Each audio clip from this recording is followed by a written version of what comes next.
অনেক মা ছেলের প্রশ্ন করে, আমি তোরে এত কষ্ট করে লালন পালন করলাম, আর বিয়ে করার পরে বউ তোর আপন হয়ে গেল। এরকম একটা কমন প্রশ্ন আছে না নাই?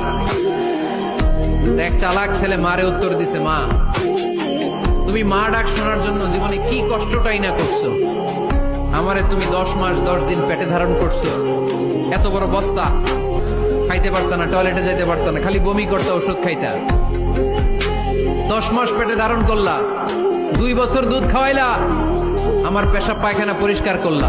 এরপর 2 বছর বয়সে 3 বছর বয়সে আমার মুখে বোল ফুটলো, তখন আমি তোমারে ডাকতে শুরু করলাম মা মা। এই মা ডাক শোনার জন্য তুমি এত কষ্ট করলা, আর পরের বাড়ির মাইয়া বাড়িতে আইসাই তোমারে ডাকা শুরু করছে মা মা। তো যেই লোক তোমারে মা ডাকে তারে আমি ভালোবাসবো না কেন মা? ঠিক কিনা? আমার মুখের মা ডাক শোনার জন্য তুমি এত কষ্ট করলা, কি কষ্ট। আর পরের বাড়ির চিনি না